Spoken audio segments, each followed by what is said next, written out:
কারণ আমাকে দিয়ে আল্লাহ তাআলা যাদের সৃষ্টি করবেন তারা আল্লাহ তাআলার নাফরমানিতে লিপ্ত হবে, যার কারণে আল্লাহ রব্বুল আলামিন তাদেরকে শাস্তি ভোগ করাবেন। অথচ আমি যদি তাদের শরীরে থাকি তাহলে সে আযাব আমাকেই ভোগ করতে হবে। অথচ আল্লাহ রব্বুল আলামিনের আযাব ভোগ করার মতো শক্তি এবং সাহস কোনোটাই আমার মধ্যে নেই। অতএব তুমি এই বিষয়ে আল্লাহ তাআলার নিকট আমার পক্ষ থেকে ক্ষমা প্রার্থনা করবে।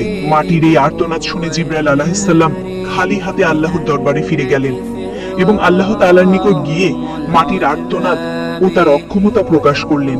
এরপর আল্লাহ তাআলা হযরত মিকাইল আলাইহিস সালামকে পৃথিবীতে প্রেরণ করলেন এবং বললেন, হে মিকাইল, তুমি আমার প্রতিনিধি তৈরি করার জন্য যে মাটির প্রয়োজন, পৃথিবী থেকে সেই মাটি তুলে নিয়ে এসো। হযরত মিকাইল আলাইহিস সালাম পৃথিবীতে আসার পর মাটির আর্তনাদ ও কাকুতি মিনতির কারণে তিনিও খালি হাতে আল্লাহ তাআলার দরবারে ফিরে আসেন।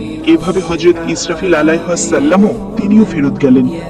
এভাবে করে তিনজন ফেরেশতা খালি হাতে ফেরত গেলেন।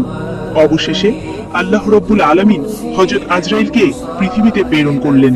হযরত আজরাইল আলাইহিস সালাম পৃথিবীতে আসার পর মাটি যখন হযরত আজরাইল আলাইহিস সালামকে কাকুতি মিনতি করে বলা শুরু করলো, তার কথার জবাবে হযরত আজরাইল আলাইহিস সালাম বললেন, হে মাটি, আমি তোমার কথায় কখনোই ফেরত যাব না, কেননা আল্লাহ তো আমাকে হুকুম করেছেন আর আমি আল্লাহ তাআলার আদেশ অবশ্যই পালন করব। এই কথা বলে তিনি পৃথিবী থেকে মাটি উত্তোলন করলেন এবং আল্লাহ তাআলার দরবারে ফিরে গেলেন। আল্লাহ তাকে সন্তুষ্ট মনে বললেন, হে আজরাইল, তুমি যেহেতু আমার হুকুম পালন করেছো, তাই আমি তোমাকে একটি বিশেষ দায়িত্ব দিচ্ছি, মানব জাতির রূহ কবজ করার দায়িত্ব।